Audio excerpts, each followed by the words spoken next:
A mensagem para o seu coração, no livro de Judas: resista à deturpação. A fé cristã é coletiva, se é individual também é coletiva. Vivemos num contexto da igreja e nós temos que nos lembrar, pela palavra de Deus, que esse contexto sofre muitas vezes ataques de deturpação. Isto não é novidade, já acontecia no primeiro século, como aqui no caso da carta de Judas nos aponta, e outros textos da palavra de Deus também assim nos apontam. Mas, de uma forma muito focada, o livro de Judas, que se encontra aí antes do último livro da Bíblia, Apocalipse, aí está a breve carta de Judas, uma página e meia. Este livro, esta carta, foca especificamente então em que nós devemos resistir à deturpação da fé, da prática da fé, da prática da vida cristã. Hoje nós vamos aos versos 17 a 23. Judas 17 a 23. Judas é um capítulo só, então é apenas esta carta, este livro é dividido apenas em versículos. Vamos ler de 17 a 23. Antes de lermos este verso, ou estes versos, o verso 3, que aponta o propósito que levou Judas a sentar, tomar lá a ferramenta descrita da época, e não era o papel também, mas o que era, o que existia ali, e escrever para as igrejas. E no verso 13 ele diz: senti que era necessário escrever-lhes, insistindo que batalhassem pela fé, de uma vez por todas, confiada aos santos. Aí está o propósito dele, para insistir, não apenas pedir, mas insistir, que eles batalhassem pelo quê? Pela fé, pela verdade do Evangelho, que foi entregue de uma vez por todas, não está incompleto e não pode ser aumentado, é de uma vez por todas, então que se batalhasse. Então algo estava acontecendo no meio daquelas igrejas. Com este tocar desse clarim, dessa corneta chamando a batalha, porque havia algo acontecendo ali. E o verso 4 explica: pois certos homens,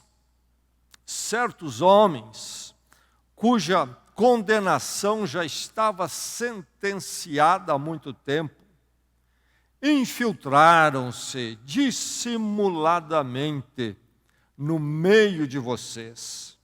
Estes são ímpios e transformam a graça de nosso Deus em libertinagem moral e negam Jesus Cristo, nosso único soberano e Senhor.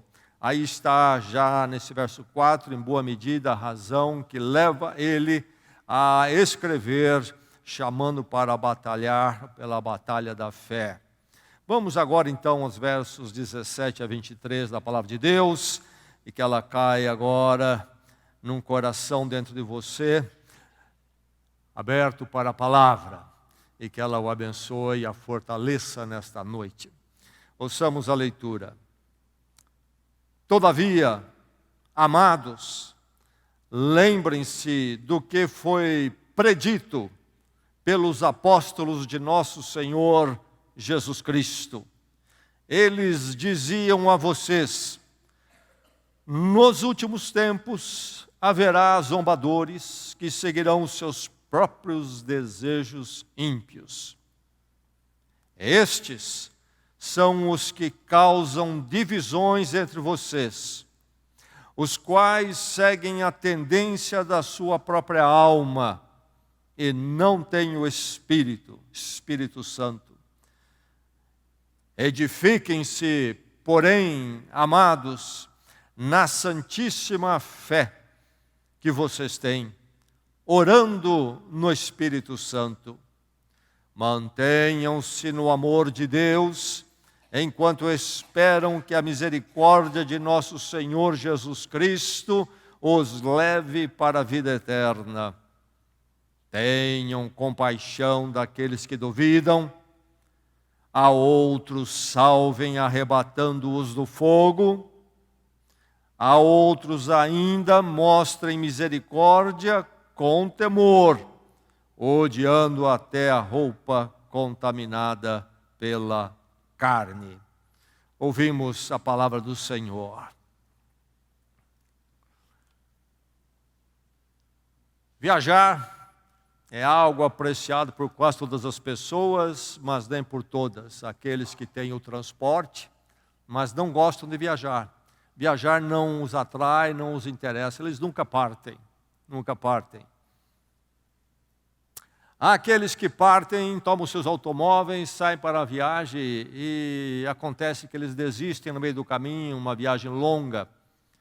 Certamente você já ouviu de alguém assim, talvez já aconteceu com alguém aqui. A viagem não fluiu, não se chegou ao destino esperado. Há aqueles que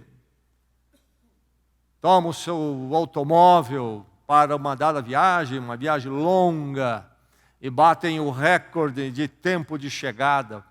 Por quê?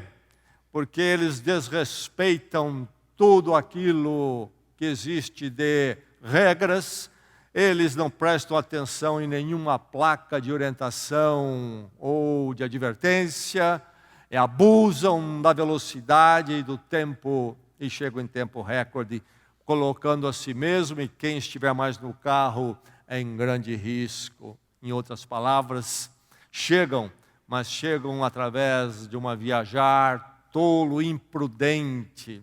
E aqueles que partem para a viagem dos automóveis e respeitam todas as regras, na verdade, e obedecem todas as placas e chegam ao seu destino num viajar prudente e muito mais seguro.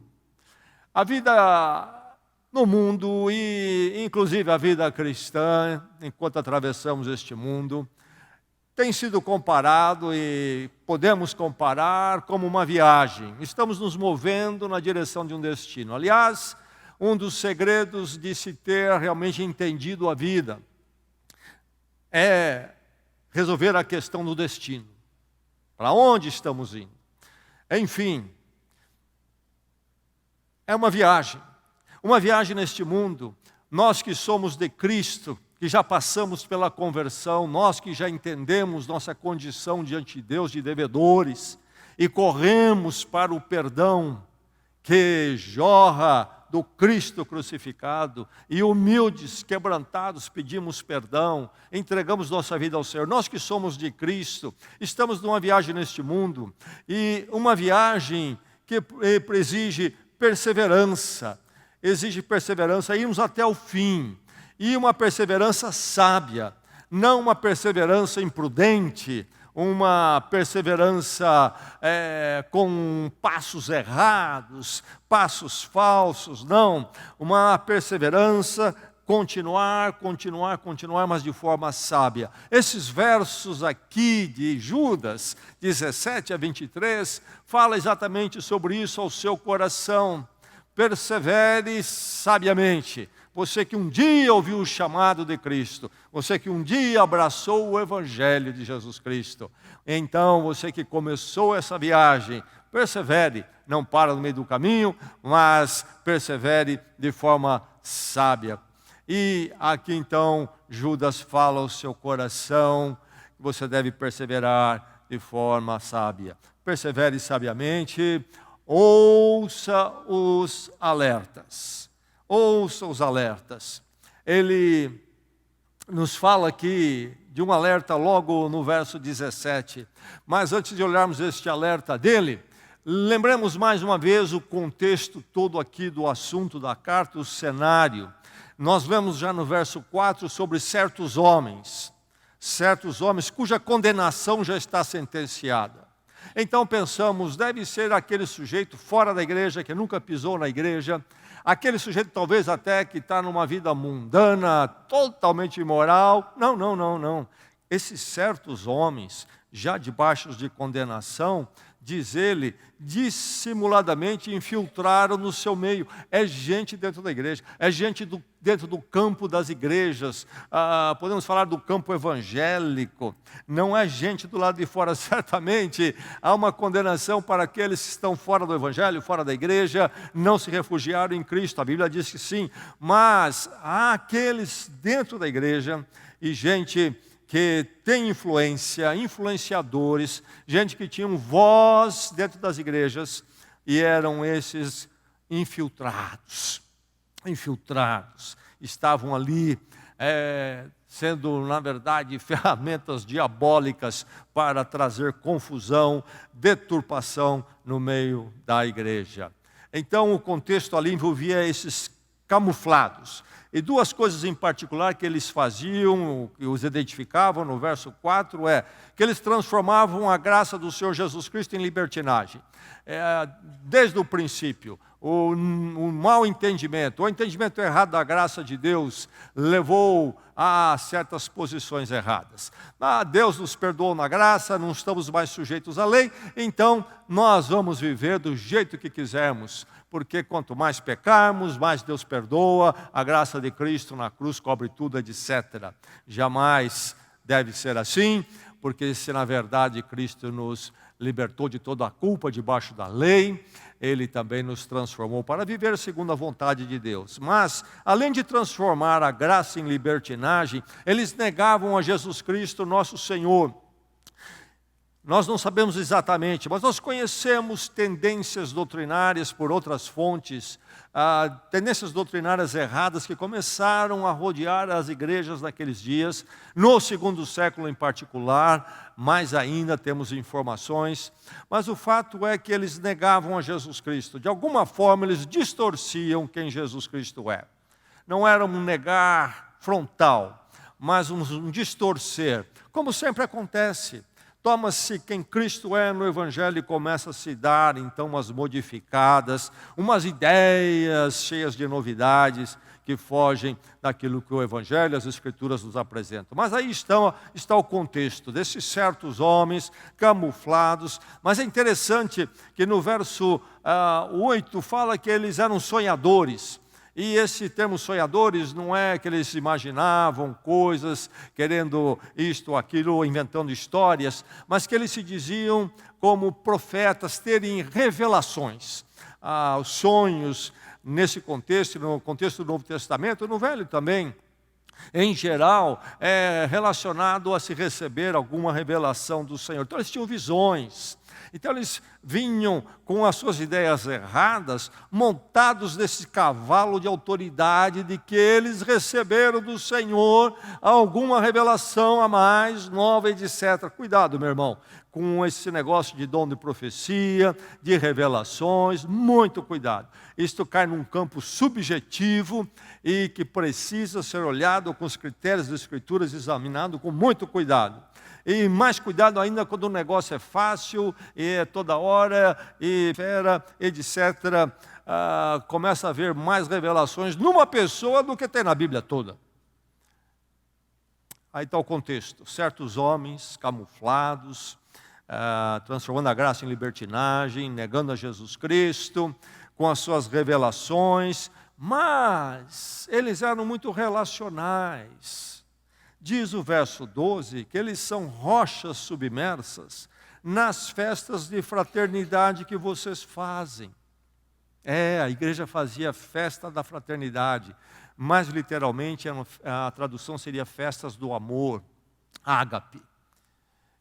Sabe-se que a igreja lá no primeiro século e até no segundo tinha esse hábito de terem esse momento, quando então eles se encontravam para uma refeição juntos e inclusive celebravam a ceia do Senhor no começo ou no fim dessas festas. Mas eram festas da comunhão em Cristo, festas da fraternidade em Cristo, festas da celebrar-se a comunhão da igreja.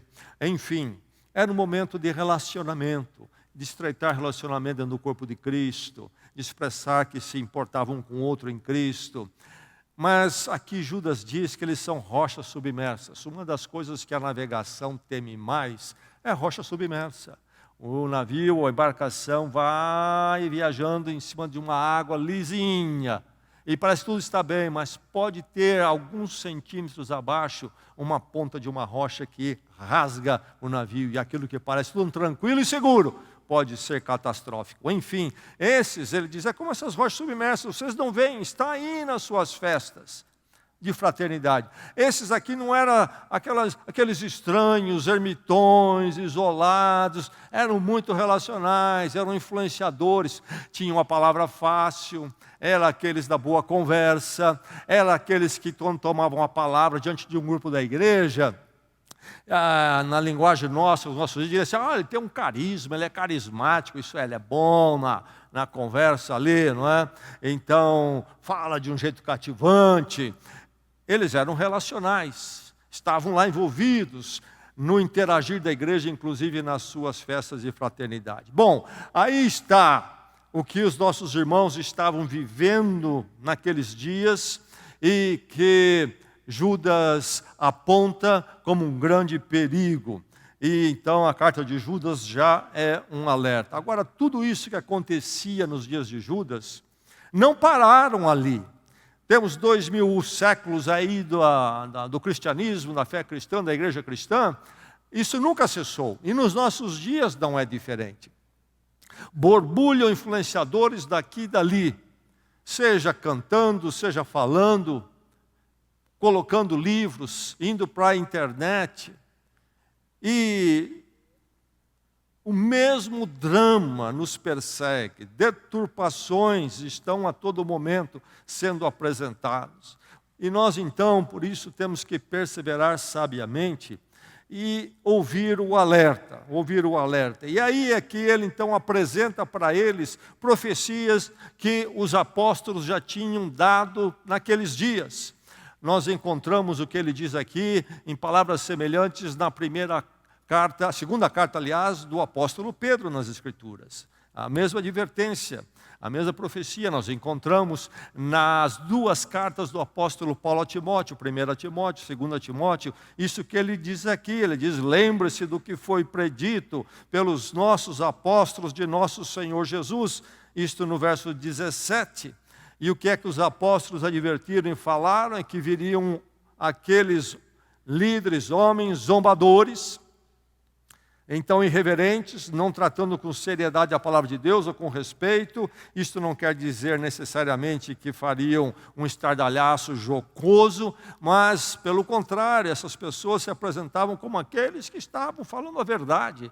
Então pode ser até de forma respeitosa, mas a irreverência estava em não temer e submeter-se à palavra de Deus e achar que podiam dar um jeito nas coisas conforme as suas novas revelações, alterar, atualizar a Bíblia, como alguns já falam nos nossos dias, dentro do campo evangélico. Eram irreverentes nesse sentido de não temer, não respeitar a palavra de Deus, acharem que podiam fazer as suas modificações. Mas eles também diziam aqui, os apóstolos, verso 18, seriam libertinos, pensando nos seus próprios desejos. E isto aí é sempre aquela vontade de adequar a Bíblia aos desejos humanos, e aí vai a tendência da cultura a adaptar a verdade do Evangelho para que não se choque com a cultura, aquilo que as pessoas querem, aquilo que elas desejam. E então lideranças já comprometidas com isto. As profecias falam dos irreverentes, dos libertinos e dos facciosos. Causam divisões entre vocês, diz o verso 19. Causam divisões entre vocês. Claro, vêm com ideias deturpadas, erradas, o que eles fazem? Trazem divisões dentro da igreja. Alguns vão ouvi-los, e aqueles que não ouvem vão se opor, e aqueles que ouvem vão se opor a quem não ouve, e quem não escuta, e aí então temos divisões dentro da igreja. Movimentos progressistas do nosso dia, por exemplo, pregadores progressistas estão trazendo divisão para dentro das igrejas e do campo evangélico e da cristandade, inclusive. São facciosos, mas, acima de tudo, ele diz e denuncia, não tem o Espírito Santo. E realmente não tem. Quem está fazendo isso não pode estar sendo movido pelo Espírito Santo. De jeito nenhum. O Espírito Santo quer edificar a igreja e edificar a vida do crente, e não complicar e trazer um problema. Seguem a tendência da própria alma, diz o verso 19, e acrescenta, não tem o Espírito Santo. Estão guiados não pelo Espírito Santo, mas pelos seus desejos, pelos interesses humanos, pelas ideias humanas. Então, caminhar nesta vida, viajando com o Senhor, nós fomos ouvidos o chamado dEle, nós devemos perseverar sabiamente. E uma das coisas para começar é ouvir os alertas. Meu irmão, minha irmã, como eu disse, no primeiro século Judas enfrenta isto, e a igreja sempre enfrentou e nós enfrentamos nosso dia. Não se escandalize quando o diabo toma conta de alguém dentro do campo do Senhor, ou até de alguns, ou muitos, e faz um estrago. Não se espante, a Bíblia já diz. Nós, muitas vezes, pessoas se convertem e ganham uma visão ali nos seus primórdios de fé, uma visão ingênua, que uma vez dentro da igreja, aqui o diabo não atua. Pelo contrário, é o lugar da maior vitória dele. A maior vitória dele é estragar a igreja de Cristo. E ele há de buscar aqueles que ele pode usar. E quanto estrago acontece. Então, perseverar sabiamente envolve primeiro ouvirmos o alerta e estarmos atentos. Quando ouvimos alguém tomando a palavra, seja na internet, seja num livro, qualquer lugar, conhecermos bem a verdade do Evangelho e filtrarmos, porque é sutil. Esses daqui passavam dentro da igreja, passavam como cristãos, passavam como lideranças, porque diz aqui, Judas, eles dissimuladamente são camuflados.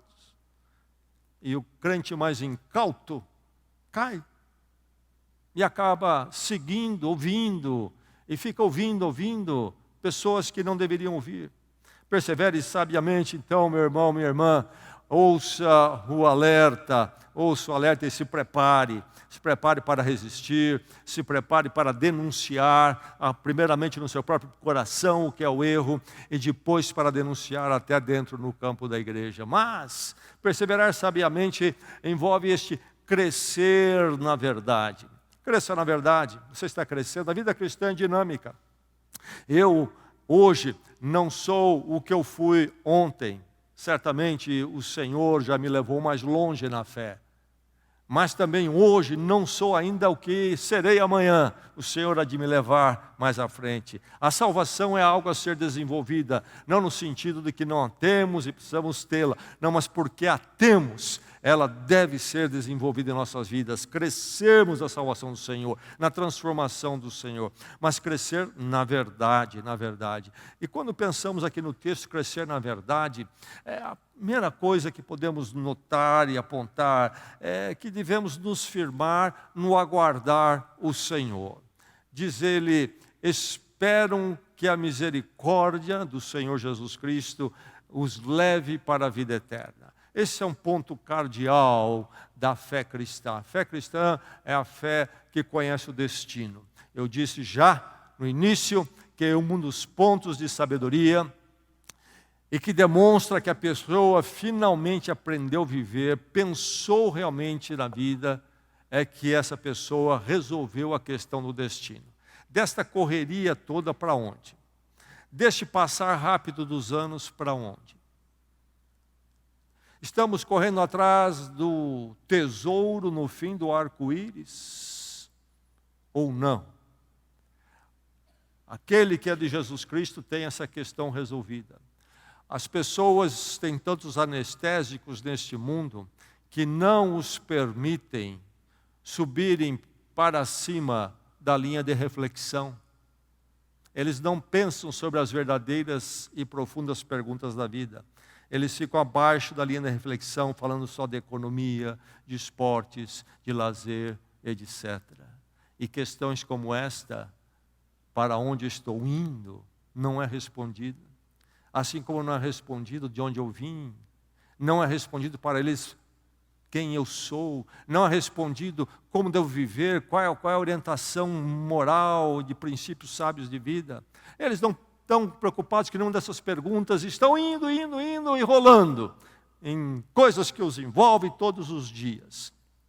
Vida cristã é sábia, o cristão é aquele que não ficou abaixo da linha da reflexão, mas subiu e fez as verdadeiras perguntas e viu a necessidade profunda para a vida fazer sentido que se responda. E uma delas é esta: qual é o destino? Para onde estou indo? E isto é resolvido na vida cristã como em qualquer nenhum outro lugar. A Bíblia nos fala, o Evangelho nos fala, o Senhor Jesus Cristo nos fala de que a história é linear. Ela teve um princípio, Deus a conduz para um fim. E o fim é, inclusive, um fim de encontro com Ele, encontro com Jesus Cristo, não mais como aquele que veio para morrer, mas aquele que há de vir para reinar. Ou é isso, ou a vida não tem sentido. É um absurdo. A história humana é um absurdo. Mas a Bíblia fala, Judas, mais uma vez aqui fala nas Escrituras então, que nós esperamos o Senhor Jesus Cristo nos leve para a vida eterna, isto é, a vida com Deus. Saber aguardar o Senhor, mantendo-se no amor de Deus, diz ele no verso 21. Qual é o amor de Deus? Jesus Cristo é a manifestação do amor de Deus. Morreu por nós, tomou o nosso lugar. Então, nos manter no amor de Deus, nos manter em Jesus Cristo. E esperando então esta misericórdia. Que misericórdia? É a graça de Deus em Cristo, do amor de Deus. Aquilo que Deus em Cristo fez por nós na cruz. E então que nos dá a vida eterna, isto é, a vida com Deus. Esta perspectiva de direção da história. Então crescer na verdade é estar firme no aguardar do Senhor. Mas, no verso 20, antes de falar de aguardar o Senhor e firmar-se nisso no amor de Deus, ele fala sobre desenvolvimento, se desenvolver com a igreja. Crescer na verdade é desenvolver-se com a igreja, crescer na verdade é desenvolver-se com a igreja. O verso 20 diz uma ordem, um imperativo: edifiquem-se. Não é opcional para você, para mim, para esta igreja. É um mandamento, é um imperativo. Edifiquem-se. E o contexto plural aqui é entendido por os intérpretes, e no contexto teológico, eclesiológico, doutrina da igreja no Novo Testamento, isso é muito claro. A questão da minha edificação e a sua em Cristo tem uma dimensão que é a minha edificação e a sua como indivíduos. Mas nunca isoladamente como indivíduos. Envolve toda a minha edificação, que envolve a minha pessoa, a minha individualidade, necessariamente envolve a coletividade, que é a igreja de Jesus Cristo. Então edifique-se, o nosso edificar é juntos. Nós somos o templo do Espírito Santo, diz as Escrituras. Por isso, nas Escrituras, a figura de prédio, construção, fundação, é usado muitas vezes para falar das verdades espirituais. A metáfora da construção, a metáfora do prédio é usado para nos ensinar sobre a vida cristã. E o apóstolo Paulo, duas vezes na sua primeira carta aos Coríntios, capítulo 3, capítulo 6, vai dizer: vocês são o templo do Espírito Santo. Jesus Cristo falou, diante da resposta de Pedro: eu edificarei minha igreja, como se ele fosse um construtor, E ele fala da pedra angular, a pedra de base, a fundação.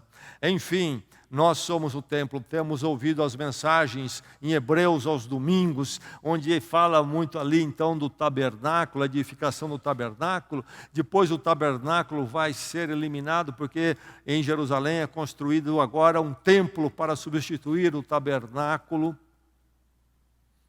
Mas tudo isso passou. Não há mais templo. Não fisicamente no sentido de prédio, mas há o novo templo, segundo as Escrituras, que somos nós. O Espírito Santo habita em nós, e quando nós nos encontramos, somos a casa de Deus. A casa não é este prédio. Deus não habita aqui. Ou melhor, Ele pode estar aqui, mas como Ele está comigo lá fora. Mas não é que Ele fica aqui. E que quando eu venho aqui, eu estou perto dEle, porque Ele está perto do prédio ou Ele está dentro do prédio. Não. Nós somos onde nos encontramos, a presença de Deus, do Espírito Santo está entre nós. Mas enfim, a edificação então, é uma edificação particular de cada um de nós, mas que acontece quando nós estamos juntos. É na igreja que somos edificados. Mas veja só, ele diz: edifiquem-se na santíssima fé. Na santíssima fé. Lá no verso 3 que lemos já nesta noite, ele chama para a batalha pela fé entregue de uma vez por todas aos santos. Palavrinha fé. E agora fé novamente aqui no verso 20, chamada de santíssima, santíssima fé. Do que ele está falando? Ele não está falando, explico novamente, como já expliquei em outros dias, ele não está falando aqui da fé subjetiva, do meu crer, que está aqui dentro de mim, que só eu e Deus realmente conhecemos. Vocês podem ter uma ideia, mas não conhecem realmente. É muito íntimo, é subjetivo. Ele está falando aqui não desta fé, minha, sua. Está falando da fé objetiva, esta que está aqui. Que todos nós podemos olhar, conhecer, falar dela e igualmente conhecê-las e debater e conversar e ser ensinado de forma objetiva. Vemos a mesma fé. Isto é o Evangelho, é as verdades de Jesus Cristo. É por isso que nós temos que batalhar no chamado dele. O chamado de batalha e guerra não é com relação ao meu crer, é com relação à verdade que está sendo deturpada por esses que infiltraram-se na igreja. E agora ele diz: edifique-se na santíssima fé. No que? Vocês vão se edificar na minha fé que eu tenho aqui dentro? Não, eu vou me edificar nessa fé que você tem aí dentro. Não, todos nós vamos edificar conjuntamente como igreja na fé, isto é, no Evangelho, na Palavra de Deus. Por isso a estudamos juntos, a lemos juntos, proclamamos juntos, não cessamos de revê-la e reforçá-la todas as semanas, como ela mesma nos ordena fazer. É necessário para a nossa caminhada. Desenvolva-se com a igreja e orando no Espírito Santo, isto é, orando sempre segundo a vontade, a direção do Espírito Santo e não a nossa própria vontade. Perseverar sabiamente, ouvir o alerta e crescer na verdade. E também, enquanto nós vamos crescendo na verdade, atentos ouvindo o alerta para não cairmos no erro, nós vamos servindo uns aos outros, ministrando com atenção. Ministrando com atenção. A palavra ministrar é esta no primeiro sentido, servir. Servir a igreja do Senhor, servir a obra de Deus. E aí ele coloca algumas sabedorias. E primeiramente ele diz: seja gentil com os vacilantes. Seja gentil com os vacilantes. Isto é, ministre a eles, mas lembrando de ser cuidadoso com eles. Pessoas que estão fracas, pessoas que estão com a fé enfraquecida, estão nas dúvidas, entraram em alguma confusão espiritual, crentes dessa situação. Tenham compaixão daqueles que duvidam, diz o verso 22. Tenham compaixão daqueles que duvidam, isto é, este ser gentil com aqueles que estão vacilantes, aqueles que foram apanhados por algum ataque maligno que trouxe confusão à vida deles, trouxe desânimo. Ser gentil com os vacilantes, ministrar a eles com atenção, mas também interferir naqueles em risco. A outros, diz o verso 23, salvem, arrebatando-os do fogo. Alguns estão ali, na beirada, e vão cair na fornalha. A estes, nós damos um grito de alerta, não é assim? Lá está uma criança pronta para cair num precipício. O que fazemos? Damos um brado. Não há tempo para muita gentileza. É perigoso. Quando vemos nossos filhos perto do fogo, prestes a caírem na fornalha do inimigo, do maligno, é hora de darmos um alerta muito firme. Você está a um passo, meu filho, minha filha, do maior desastre que poderia acontecer na sua vida. Cuidado, volte para trás. E assim fazemos uns com os outros. Ministrar com atenção, gentil com os vacilantes, interferindo, resgatando aqueles que estão em risco, e sendo prudente em lidar com os errados, os impuros. Mostrem misericórdia, diz aí no verso 23, mostrem misericórdia com temor. Mostrar misericórdia com temor. Pensei que poderia mostrar misericórdia sem pensar em temor. Mostre misericórdia com temor, odiando até a roupa contaminada pela carne. Verso 23. O problema é tentar separar uma pessoa lameada e acabar sujando nossas próprias roupas. O perigo de nos expormos aquele mal intencionado em caminhos errados, caminhos impuros, e não nos prepararmos, e ao mostrar misericórdia, achamos que vamos ajudá-lo, ele acaba nos atingindo, nos influenciando, nos contaminando. Por isso, esta misericórdia precisa ser feita com muito temor, porque estamos lidando com a ação do diabo na vida dessa pessoa. E é um poder terrível, e temos que ser cuidadosos, temermos a Deus para não sermos envolvidos. Aí está o chamado da palavra de Deus para você.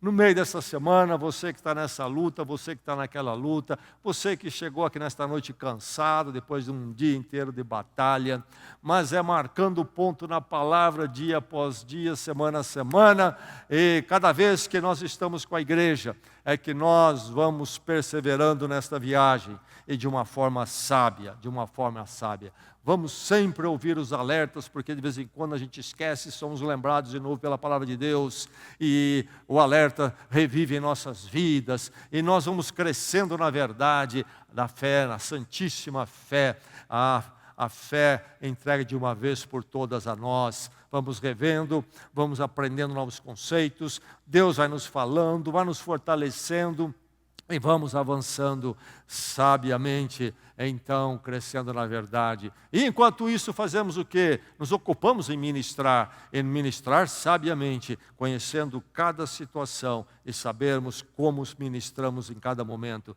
na sabedoria do Senhor em nossas vidas. Então, meu irmão, ouça os alertas sobre falsos influenciadores.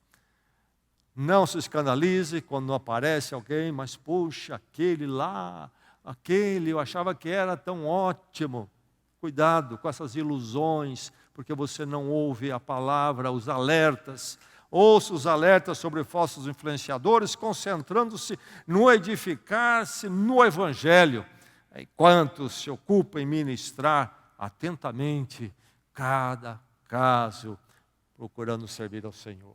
Que Deus nos fortaleça enquanto nós fazemos esta viagem. Que ninguém fique para trás, que ninguém desista e que ninguém seja incauto, mas como verdadeiros discípulos de Cristo, orientados pela palavra, todos nós possamos perseverar, mas sabiamente, e todos nós haveremos de um dia celebrar a vitória final com o Senhor. Vamos orar.